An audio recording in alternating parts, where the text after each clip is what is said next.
Hello everyone. Island 10ാമത്തെ വാർഷികമായി അനുബന്ധിച്ചിട്ട് ഐലൻഡ് ഇൻട്രൊഡ്യൂസ് ചെയ്ത പ്രോഗ്രാം ആയിരുന്നല്ലോ സൂപ്പർ 30. അപ്പൊ ഇന്നത്തെ ഈ വീഡിയോയിൽ സൂപ്പർ 30യുടെ ഒരു സ്റ്റേറ്റസ് പറയാന്നുള്ളതാണ് നമ്മൾ ഉദ്ദേശിക്കുന്നത്. അപ്പൊ നമ്മൾ ഡിസ്കസ് ചെയ്യാൻ വേണ്ടി പോകുന്നത് എന്തായിരുന്നു സൂപ്പർ 30യുടെ ബാക്ക്ഗ്രൗണ്ട് കാര്യങ്ങളെല്ലാം, അതുപോലെ തന്നെ സൂപ്പർ 30 ഇപ്പോൾ എവിടെ എത്തി നിൽക്കുന്നു, ഇനി എന്താണ് ഫ്യൂച്ചറിലേക്ക് നമ്മൾ സൂപ്പർ 30യുമായി പ്ലാൻ ചെയ്തിരിക്കുന്നത് എന്നുള്ള കാര്യങ്ങളെക്കുറിച്ചൊരു ഡീറ്റെയിൽ ആയിട്ടുള്ള ഒരു റിവ്യൂ സെഷനാണ് നമ്മൾ ഇന്നത്തെ വീഡിയോയിൽ പ്ലാൻ ചെയ്തിരിക്കുന്നത്. ഐലൻഡ് ഈ സൂപ്പർ 30 പ്രോഗ്രാം ലോഞ്ച് ചെയ്ത സമയത്ത് ഞങ്ങൾക്കൊരു പ്രതീക്ഷ ഉണ്ടായിരുന്നു, ഒരു പെർട്ടിക്കുലർ നമ്പർ ഓഫ് അപ്ലിക്കേഷൻ വരാൻ ചാൻസ് ഉണ്ട് എന്നുള്ളത്. എന്നാൽ ഞങ്ങളെ തന്നെ ഞെട്ടിച്ച് അത്രമാത്രം അപ്ലിക്കേഷൻസ് ആണ് ഐലൻഡ് ഈ സൂപ്പർ 30 പ്രോഗ്രാമിന് വേണ്ടി വന്നിട്ടുണ്ടായിരുന്നത്. 1000-ൽ കൂടുതൽ ഡീറ്റെയിൽ ആയിട്ടുള്ള അപ്ലിക്കേഷൻസ് ആണ് സൂപ്പർ 30ക്ക് വേണ്ടിയിട്ട് വന്നിട്ടുണ്ടായിരുന്നത്. ഞങ്ങളുടെ കയ്യിൽ വളരെ കറക്റ്റ് ആയിട്ടുള്ള വ്യക്തമായിട്ടുള്ള ഒരു സെലക്ഷൻ പ്രൊസീജിയർ ഞങ്ങൾ പ്ലാൻ ചെയ്തിട്ടുണ്ടായിരുന്നു.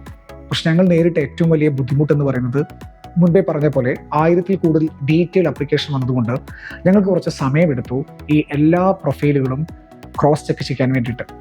എന്നിട്ട് എല്ലാ പ്രൊഫൈലും ക്രോസ് ചെക്ക് ചെയ്ത സമയത്ത് ഞങ്ങളെ അത്ഭുതപ്പെടുത്തിയ ഒരു റിസൾട്ട് എന്ന് പറയുന്നത് 684ഓളം കാൻഡിഡേറ്റ്സ് വളരെ ബ്രില്യൻ്റ് ആയിട്ടുള്ള കുട്ടികളായിരുന്നു. അതായത് ഞങ്ങളുടെ ഇനീഷ്യൽ സ്റ്റേജിൽ പറഞ്ഞ പോലെ 2 ക്വാളിറ്റിയും കവർ ചെയ്യുന്ന കാൻഡിഡേറ്റ്സ് ആണ് വന്നിട്ടുണ്ടായിരുന്നത്. ഒന്ന് ഫൈനാൻഷ്യൽ ബുദ്ധിമുട്ടുള്ള കുട്ടികൾ, 2 മിടുക്കരായിട്ടുള്ള കുട്ടികൾ.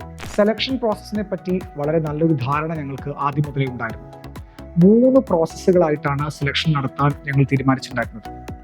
ആദ്യത്തെ പ്രോസസ്സ് എന്ന് പറയുന്നത് മികച്ച മാർക്ക് നേടുന്ന കുട്ടികളെ മാത്രം സെലക്ട് ചെയ്യുക എന്നുള്ളതായിരുന്നു. സെക്കൻഡ് കടമ്പയിലേക്ക് കടക്കുന്ന സമയത്ത് അവരുടെ ഫൈനാൻഷ്യൽ ബാക്ക്ഗ്രൗണ്ടും അതുപോലെ തന്നെ അവരുടെ കറന്റ് എക്കണോമിക് സ്റ്റേറ്റസും വളരെ ഇമ്പോർട്ടൻ്റ് ആയിരുന്നു. 3ാമത്തെ ഘട്ടത്തിലേക്ക് വരുന്ന സമയത്ത് അവരുടെ ക്വാളിറ്റി അസസ് ചെയ്യാൻ വേണ്ടി ഒരു അസസ്മെന്റ് ടെസ്റ്റുമാണ് ഞങ്ങൾ മുന്നോട്ട് വെച്ചിട്ടുണ്ടായിരുന്നത്. ഞങ്ങളെ ഞെട്ടിപ്പിച്ചുള്ള ഒരു റിസൾട്ടായിരുന്നു ആദ്യ സ്റ്റേജിൽ തന്നെ ഞങ്ങൾക്ക് കിട്ടിയിട്ടുണ്ടായിരുന്നത്. അതായത് 684ഓളം സ്റ്റുഡൻസ് വളരെ എക്സ്ട്രാ ബ്രില്യൻ്റ് ആയി +1-ലും 10-ലും ഡിഗ്രിയിലും എല്ലാം തന്നെ മാർക്ക് സ്കോർ ചെയ്ത കുട്ടികളായിരുന്നു. അതുകൊണ്ട് തന്നെ ഈ കുട്ടികളെ ഒഴിവാക്കാനുള്ള ഒരു ചാൻസ് ഞങ്ങളുടെ മുന്നിൽ ഉണ്ടായിരുന്നില്ല, ഞങ്ങൾ അതിന് ശ്രമിച്ചതുമില്ല. അതുകൊണ്ട് തന്നെ ആദ്യ കടമ്പയിൽ ഈ കുട്ടികൾക്കെല്ലാം തന്നെ ഫസ്റ്റ് സ്റ്റേജിലെ സെലക്ഷൻ ഞങ്ങൾ ഉറപ്പുവരുത്തി. തുടർന്നുണ്ടായ സെലക്ഷൻ ഞങ്ങളെ സംബന്ധിച്ച് വളരെ ബുദ്ധിമുട്ടേറിയ ഒരു സെലക്ഷൻ പ്രോസസ് ആയിരുന്നു. അതിന് കാരണം എന്ന് പറയുന്നത്, നേരത്തെ പറഞ്ഞ പോലെ തന്നെ കുട്ടികൾക്ക് നല്ല മാർക്കുള്ള നല്ല ബ്രില്യൻ്റ് ആയിട്ടുള്ള കുട്ടികളാണ് ഞങ്ങളുടെ മുന്നിലുള്ളത്. പിന്നീട് ഞങ്ങൾ ഈ കുട്ടികളിലെ ഫിനാൻഷ്യൽ ബുദ്ധിമുട്ട് അല്ലെങ്കിൽ ഫാമിലി കണ്ടീഷൻസിനെ കുറിച്ചിട്ട് ഞങ്ങൾ എന്ത് ചെയ്തു, ഒരു ഡീറ്റെയിൽ ആയിട്ടുള്ള അവലോകനം നടത്തി. കുട്ടികൾ തന്ന ഇൻഫർമേഷനിൽ നിന്ന് തന്നെ ഞങ്ങൾ ഒരു 100 പേരെ ഞങ്ങൾ അടുത്ത സ്റ്റേജിലേക്ക്, അതായത് 3ാമത്തെ ഘട്ടത്തിലേക്ക് വേണ്ടി തിരഞ്ഞെടുത്തു.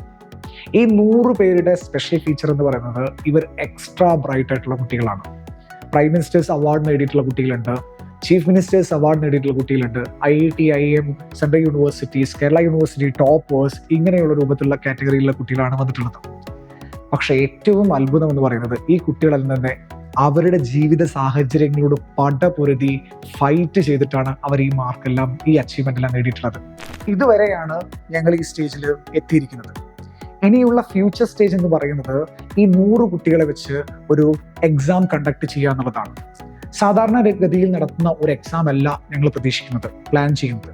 കാരണം ഒരു UPSC എക്സാമിനെ കുറിച്ച് വലിയ ഐഡിയയോ അല്ലെങ്കിൽ ഒരു ലോജിക്കൽ അനാലിസിസോ ഇല്ലാത്തൊരു കുട്ടികളായിരിക്കാം ഒരുപക്ഷെ ഈ കുട്ടികൾ. അതുകൊണ്ട് തന്നെ ഞങ്ങൾ എക്സ്പെക്ട് ചെയ്യുന്നത് ഈ കുട്ടികളിൽ നിന്നും വളരെ സിമ്പിൾ ആയിട്ടുള്ള കുറച്ച് ക്വാളിറ്റീസ് ആണ്.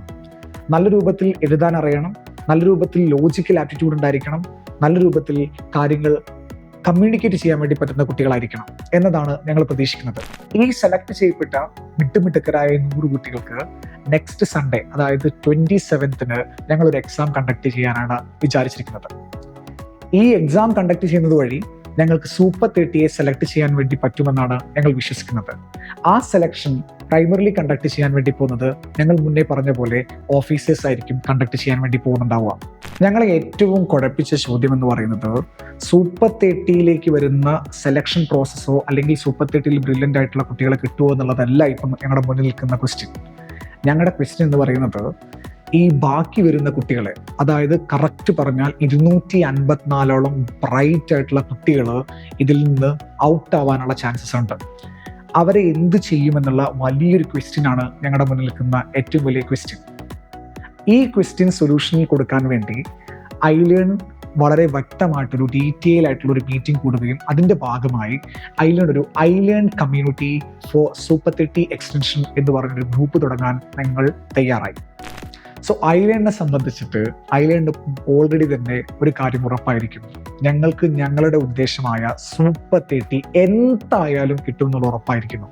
പക്ഷേ ഞാൻ മുമ്പ് പറഞ്ഞ പോലെ ഒരു 250ഓളം കുട്ടികൾ, മിടുക്കരായിട്ടുള്ള കുട്ടികൾ, അവർ നമ്മൾ എന്ത് ചെയ്യും, അല്ലെങ്കിൽ അവർക്ക് എങ്ങനെ ഒരു സപ്പോർട്ട് എക്സ്റ്റെൻഡ് ചെയ്യാം എന്ന ചോദ്യത്തിലാണ് ഞങ്ങൾക്കിടയിൽ ഐലൻഡ് IASന്റെ ഒരു കമ്മ്യൂണിറ്റി ബിൽഡ് ചെയ്യുക എന്നുള്ളത് ഓർമ്മ വരുന്നത്, അല്ലെങ്കിൽ തോന്നുന്നത്. സോ ഐലൻഡ് IASനെ സംബന്ധിച്ചിട്ട് ഞങ്ങൾക്ക് ഏറെക്കുറെ മനസ്സിലായിരിക്കുന്നു, ഞങ്ങൾക്കൊരു മിടുക്കരായ സാമ്പത്തികമായ ബുദ്ധിമുട്ട് നിൽക്കുന്ന 30 പേരെ ഞങ്ങൾക്ക് എന്തായാലും സെലക്ട് ചെയ്യാൻ വേണ്ടി പറ്റുന്നുള്ള വിശ്വാസം ഞങ്ങൾക്ക് വന്നിരിക്കുന്നു. പക്ഷെ ഞങ്ങളെ അലട്ടുന്ന ഏറ്റവും വലിയ ക്വസ്റ്റ്യൻ എന്ന് പറയുന്നത്, അതോടൊപ്പം തന്നെ ഒരു വലിയൊരു ഗ്രൂപ്പ് ഓഫ് ആളുകളെ അവരുടെ സ്വപ്നങ്ങൾ കൈപിടിക്കാൻ ഞങ്ങൾക്ക് പറ്റുമോ എന്നുള്ള ഒരു ക്വസ്റ്റ്യൻ വരുന്നു. കാരണം എന്ന് പറയുന്നത്, ഈ 30 പേരെ സെലക്ട് ചെയ്ത സമയത്ത് തന്നെ 254ഓളം സ്റ്റുഡൻസ്, വളരെ ബ്രില്യൻ്റ് ആയിട്ടുള്ള സാമ്പത്തികമായ ബുദ്ധിമുട്ട് നേരിടുന്ന കുട്ടികളെയും ഞങ്ങളിൽ നിന്ന് കണ്ടെത്താൻ വേണ്ടി പറ്റിയിട്ടുണ്ട്. അപ്പം ഞങ്ങൾ എന്ത് ചെയ്യും എന്നുള്ളൊരു ക്വസ്റ്റ്യൻ ആണ് ഞങ്ങളുടെ മുന്നിൽ ഏറ്റവും വലിയ രൂപത്തിൽ വന്നിട്ടുള്ളത്. ഇതിനൊരു സൊല്യൂഷൻ ആയിട്ടാണ് ഐലൻഡ് പിന്നീട് ഓവർ ദ ഡിസ്കഷൻ, അല്ലെങ്കിൽ ഒരുപാട് തരത്തിലുള്ള ഡിസ്കഷനിലോടുകൂടി ഞങ്ങളൊരു സൊല്യൂഷനിലേക്ക് എത്തി. ആ സൊല്യൂഷനാണ് ഐലൻഡ് സൂപ്പർ 30 എക്സ്റ്റൻഷൻ കമ്മ്യൂണിറ്റി എന്നുള്ളത്. ഞങ്ങളിവിടെ നിങ്ങൾക്ക് ഉറപ്പ് തരികയാണ്, ഞങ്ങൾ ഈ കുട്ടികളെ ഒരിക്കലും കൈയൊഴിയില്ല. ഞങ്ങളുടെ സ്ഥാപനം ആ കുട്ടികളെ നേർവഴിയിൽ നടത്താനും സിവിൽ സർവീസിൽ എത്തിക്കാനും ഞങ്ങൾ കൂടെ ഉണ്ടാക്കും. ഞങ്ങൾ ആ കഴിയുന്ന റിസോഴ്സസുകൾ ഉപയോഗിച്ച് ഞങ്ങൾ ആ കുട്ടികൾക്ക് വളരെ നല്ല രൂപത്തിലുള്ള ഒരു സപ്പോർട്ട് സിസ്റ്റം ഡെവലപ്പ് ചെയ്യാൻ വേണ്ടി ശ്രമിക്കും. സൂപ്പർ 30യിലേക്ക് തിരഞ്ഞെടുക്കുന്ന 30 കുട്ടികളുടെ ക്ലാസ്സുകൾ ഓഗസ്റ്റിൽ തന്നെ ആരംഭിക്കുന്നതാണ്. സോ സൂപ്പർ 30 എന്ന പ്രോഗ്രാമിന്റെ ഈ സക്സസ് എന്ന് പറയുന്നത് കേവലം ഐലൻഡ് IASന്റെ മാത്രം ഒരു സക്സസ് ആയിട്ട് ഒതുക്കാൻ ഒരിക്കലും പറ്റില്ല. കാരണം നിങ്ങൾ തന്ന സ്നേഹവും നിങ്ങൾ തന്ന വിശ്വാസവുമാണ് ഐലൻഡിന് മുകളിലുള്ളത്. ഞങ്ങൾ ആ വിശ്വാസം വളരെ വ്യക്തമായി തന്നെ കീപ്പ് ചെയ്യും എന്നുള്ള ഒരു പ്രോമിസും കൂടി ഞങ്ങളിവിടെ തരുന്നു. നേരത്തെ പറഞ്ഞ പോലെ ഈ 30 പേരുടെ ഐഡന്റിറ്റി ഒരു കാരണവശാലും ഐലൻഡ് റിവീൽ ചെയ്യില്ല എന്നുള്ള സത്യം ഞാൻ ഒരിക്കൽ കൂടി പറയുന്നു. ആൻഡ് ഞങ്ങൾ വിശ്വസിക്കുന്നത്, ഈ കുട്ടികളിൽ നിന്ന് മികച്ച IAS ആൻഡ് IPS IFS ഓഫീസേഴ്സിനെ സിവിൽ സർവൻസിനെ ഞങ്ങൾക്ക് ക്രിയേറ്റ് ചെയ്യാൻ വേണ്ടി പറ്റും എന്നുള്ളതാണ് ഞങ്ങൾ വിശ്വസിക്കുന്നത്. So thank you so much for being with us. Thank U.